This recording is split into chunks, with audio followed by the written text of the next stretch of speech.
Hello friends, welcome to my YouTube channel. तो चलिए आज हिंदी का एक नया प्रैक्टिस सेट लेते हैं।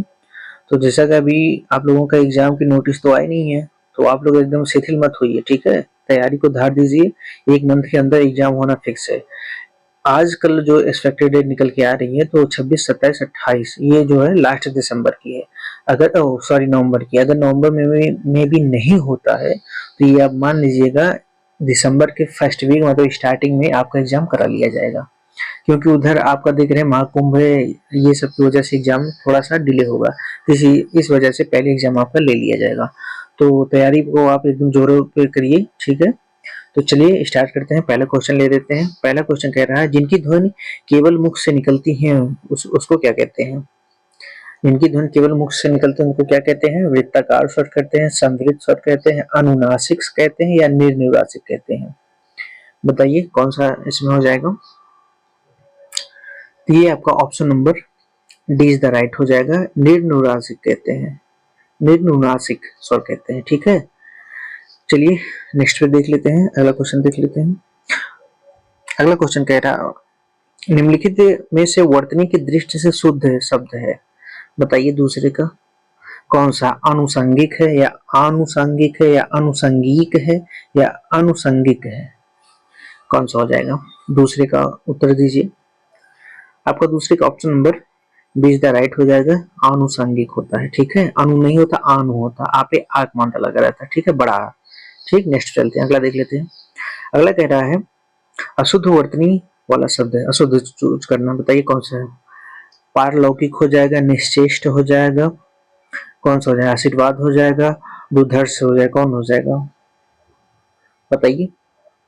अशुद्ध चूज करना है। तीसरे का उत्तर दीजिए। तीसरे का आपका ऑप्शन नंबर कौन सा हो जाएगा। Option number B is the right हो जाएगा। निश्चेष्ट ये जो है ये गलत होता है, तो सही क्या होगा बताइए।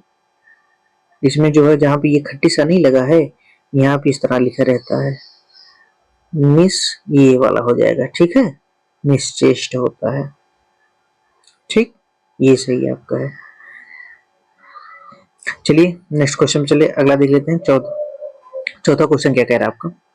चौथा क्वेश्चन कह रहा है आपका है गरीबों की सहायता करो। गरीब शब्द क्या है। विशेषण है, विशेष है, जातिवाचक संज्ञा है या भाववाचक संज्ञा है। आंसर दीजिए कौन सा हो जाएगा। इसमें कौन सा हो जाएगा। चौथे का आंसर दीजिए। चौथे का आपका option number C is the right हो जाएगा, जातिवाचक संज्ञा हो जाएगा, ठीक है। नेक्स्ट चलते हैं। पांचवा क्वेश्चन कह रहा है जिस क्रिया का फल कर्ता पर ना पड़कर कर्म पर पड़े उसे कौन सी क्रिया कहते हैं। सकर्मक कहते हैं, अकर्मक कहते हैं, पूर्वकालिक कहते हैं या प्रेरणार्थक क्रिया कहते हैं। बताइए। जिस क्रिया का फल जो है कर्ता पे ना पड़ के कर्म पे पड़े उसको क्या कहते हैं, कौन सी क्रिया कहते हैं। पांचवे का उत्तर दीजिए।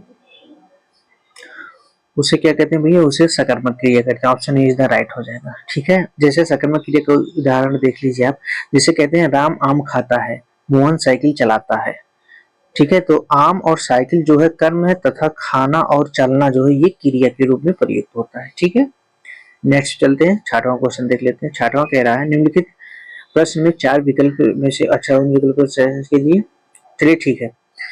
पहला कह रहा है अब भूख बढ़ती ही जा रही है, क्या है। ऑप्शन में है बताइए कौन सा हो जाएगा।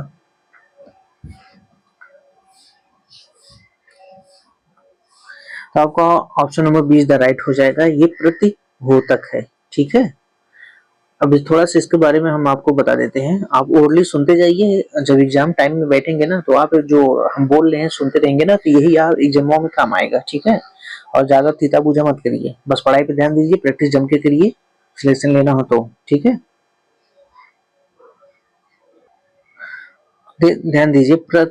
जो प्रगति घोतक है इसको क्या कहते हैं। ऐसे वाक्य जिनके क्रिया में लगातार वृद्धि होने का बोध होता है उसे क्या कहते हैं, उसे प्रगति घोतक कहते हैं। जैसे इसका एग्जांपल देखिए, अब भूख बढ़ती ही जा रही है, पानी का बाढ़ का पानी लगातार बढ़ता ही जा रहा है, ये सब क्या है बताइए, प्रगति घोतक है, ठीक है। नेक्स्ट चलते हैं, अगला देख लेते हैं।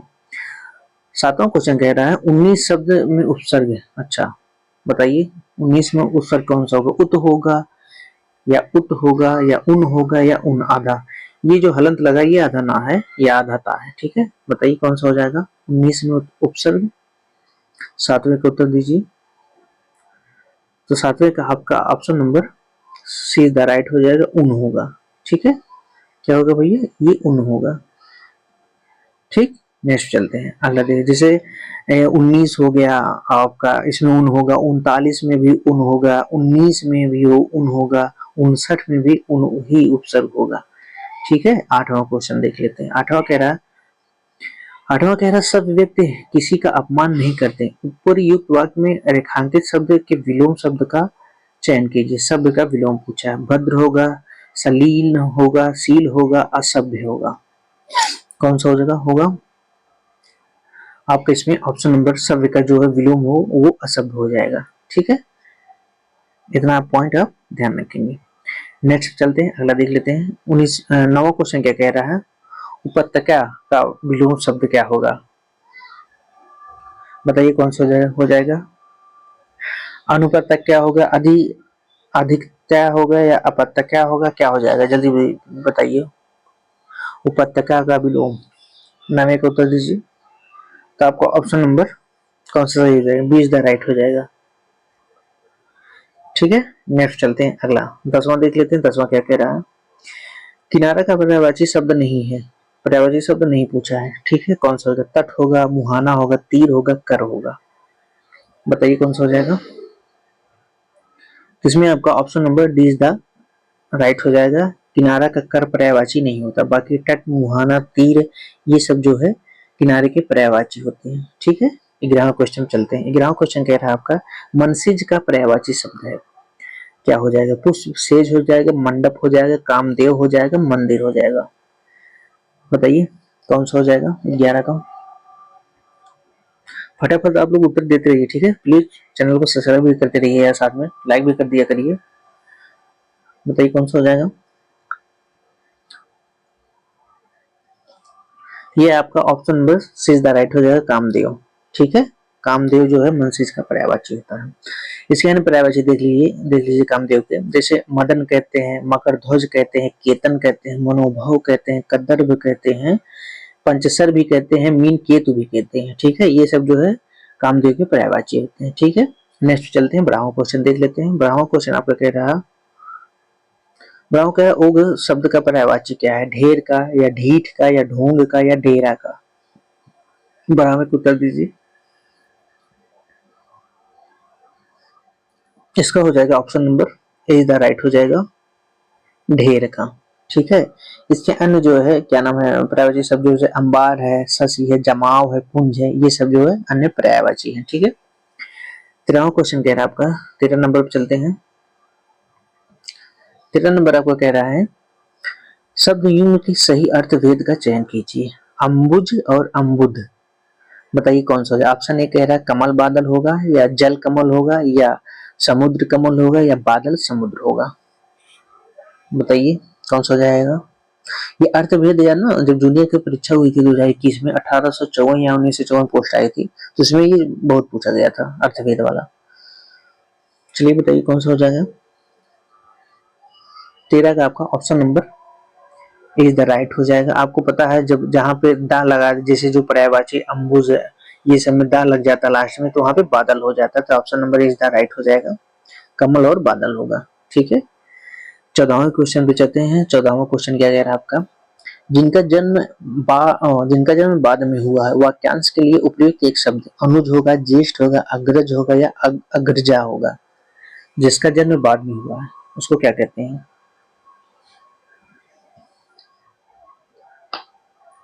उसको क्या कहते हैं, option number A is the right हो जाएगा।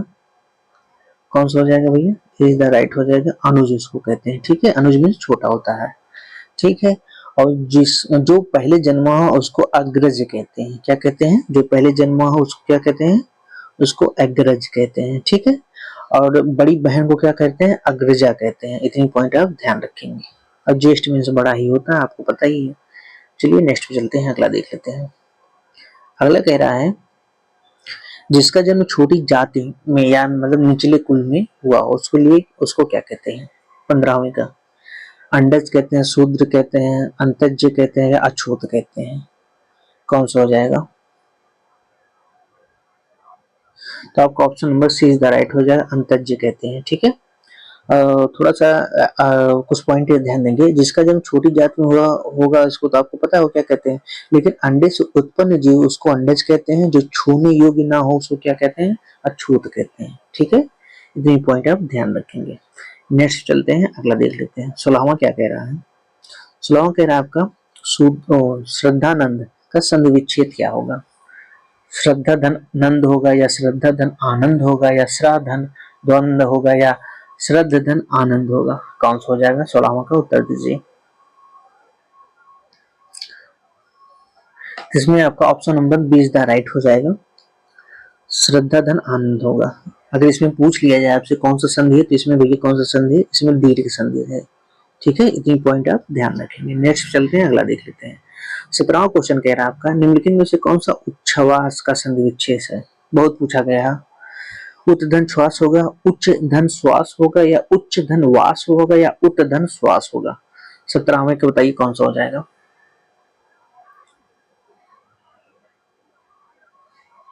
तो इसमें आपका हो जाएगा option number D is the right हो जाएगा, उच्च धन श्वास होगा। अगर इसमें पूछ लिया जाए उच्छ्वास में कौन सा संधि है, तो आप क्या बताएंगे? इसमें व्यंजन संधि है। कौन सा संधि है भैया? व्यंजन संधि।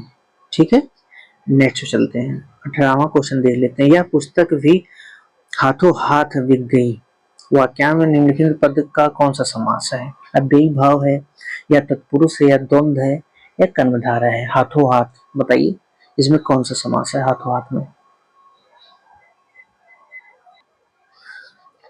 हमने आपको ट्रिक बताई थी ना, अभिभाव के प्रति यथा हर बे आ आदि आवत। जिस शब्द में मतलब पहले ये आ जाए, जहाँ प्रति लिखा हो, हा लिखा हो, यथा हो, वहां पे क्या होगा? आंख मूंद के आप मार दीजिएगा, वहां पे अव्ययी भाव समास होगा। ठीक है, इतना आप ध्यान रखेंगे। जैसे प्रत्येक आ जाए या प्रतिदिन आ जाए, ये सब जो है अव्ययीभाव समास होंगे। ठीक है, अव्ययीभाव का अगर पूछा जाए मतलब इसकी कोई डिफिनेशन क्या है, तो जिस समास में पहला पद अव्यय तथा दूसरा संज्ञा हो तथा समस्त पद अव्यय के अर्थ के समान रहती हो, प्रधान मतलब प्रधान रहती है, उसे अव्ययीभाव समास कहते हैं। ठीक है, नेक्स्ट चलते हैं। 19 क्वेश्चन। 19वां क्या कह रहा है आपका? 19वां कह रहा है गंगा तट में कौन सा समास पाया जाता है? गंगा तट बताइए, अधिकरण तत्पुरुष है, या संबंध तत्पुरुष है, या करण तत्पुरुष है, या कर्म तत्पुरुष है? कौन सा हो जाएगा? तो आपका ऑप्शन नंबर 20 द राइट हो जाएगा, संबंध तत्पुरुष है इसमें। ठीक है, गंगा तट में। और अधिकरण का एग्जाम्पल दे कहते हैं जलमग्न, मतलब जल में मग्न, मतलब जल में डूबा हुआ, तो वहां पे क्या हो जाएगा? तो वहां पे आपका हो जाए अधिकरण हो जाएगा। ठीक, अगर तुलसी कृत बोलते हैं, तुलसी द्वारा कृत, तो वहां पे क्या? करण हो जाएगा। और सर्वप्रिय जानते हैं, सर्व को प्रिय, मतलब इसमें कर्म कर्म पुरुष हो जाएगा। ये इतने एग्जाम्पल है इसके। ठीक है, नेक्स्ट चलते हैं, अगला देख लेते हैं। 20वां क्वेश्चन क्या कह रहा है आपका? 20वां कह रहा है भरत के रससूत्र में निम्नलिखित में से किसका उल्लेख नहीं है? विभाव, अनुभाव, अस्थायी भाव, संचारी भाव, किसका उल्लेख नहीं है पूछा है? बताइए कौन सा हो जाएगा? भरत के रससूत्र में किसका उल्लेख नहीं है? जल्दी आंसर दीजिए। आप लोग प्लीज चैनल को सब्सक्राइब कर दीजिए, सब्सक्राइब करते रहिए, पढ़ते रहिए धुआंधार। ठीक है, जितनी भी अब क्या है आपका नोट्स जो भी जितने बचे हैं उसका रिवीजन करिए, उसको रख के अब केवल प्रैक्टिस सेट मारना आपको। ठीक है, एक मंथ यही आप करना ही है, चाहे वो आपका जीएस हो, हिंदी हो, या इंग्लिश हो, या मैथ हो, केवल प्रैक्टिस करनी है, ओनली वन। ठीक है, बताइए कौन सा हो जाएगा? किसका उल्लेख नहीं है? तो अस्थाई भाव का नहीं की है। ऑप्शन नंबर सीधा राइट हो जाएगा। अगर आपसे पूछा जाए अस्थाई भाव की संख्या कितनी है, तो ये 33 होती है। ठीक है, नेक्स्ट चलते हैं, 21वां देख लेते हैं। 21वां है माया महाठगनी हम जानी, अच्छा त्रिगुण फांस लेकर डोलो बोलो मधुबानी में कौन सा अलंकार है? 21वां का है, यमक है, उत्प्रेक्षा है, रूपक है, श्लेष है? कौन सा हो जाएगा? बताइए इसमें कौन सा हो जाएगा? तो आपका option number C is the right हो जाएगा। यहाँ पे कौन सा अलंकार है? इसमें भैया श्लेष अलंकार है। ठीक है, नेक्स्ट चलते हैं, 22 वाला देख लेते हैं आपका। जूतियों में दाल बांटना मुहावरे का सही अर्थ है, बताइए कौन सा? दुख होना, मतलब दुखी होना, अपमान करना या चापलूसी करना है या लड़ाई झगड़ा हो जाना। कौन सा हो जाएगा 22 का? तो 22 का आपका option number D is the right हो जाएगा। जूतियों में दाल बांटने का मतलब है लड़ाई झगड़ा हो जाना। ठीक है, नेक्स्ट चलते हैं। ये आपका गद्यांश आ गया, ज्यादा बड़ा तो नहीं है। अच्छा हाँ चलिए ठीक है, छोटा सा है, पढ़ दे रहे हैं। यही यही कहीं ज्यादा अच्छा होगा कि लोग उच्च शिक्षा प्राप्त कर नौकरी के लिए दफ्तरों में खाक छानने की बजाय थोड़ी सी यांत्रिक शिक्षा प्राप्त करें, जिससे काम धंधे में लगकर अपना पेट तो पाल सकेंगे। जो शिक्षा साधारण व्यक्ति को जीवन संग्राम में समर्थ नहीं बना सकती, सिंह के समान साहस ला सकती है, वह भी कोई शिक्षा है। चलिए इसका क्वेश्चन लगाते हैं। पहला क्वेश्चन क्या कह रहा है आपका? पहला क्वेश्चन कह रहा है जीवन यापन के लिए कौन सी शिक्षा होनी चाहिए? 23वां का बताइए। उच्च शिक्षा होनी चाहिए, गुणवत्तापूर्ण हो शिक्षा होनी चाहिए, या प्राथमिक शिक्षा होनी चाहिए, या यांत्रिक शिक्षा होनी चाहिए?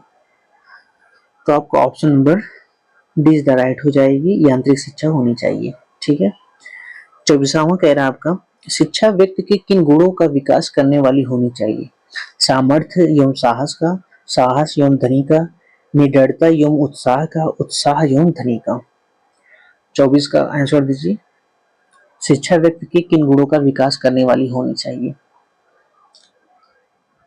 इसमें आपका option number A is the right हो जाएगा, सामर्थ्य एवं साहस का। नेक्स्ट चलते हैं, अगला देख लेते हैं, लास्ट है हिंदी का ये सेशन का। तो आप लोग प्लीज चैनल को सब्सक्राइब कर दीजिए। ठीक है, धुआंधार प्रैक्टिस करिए, होगा यार।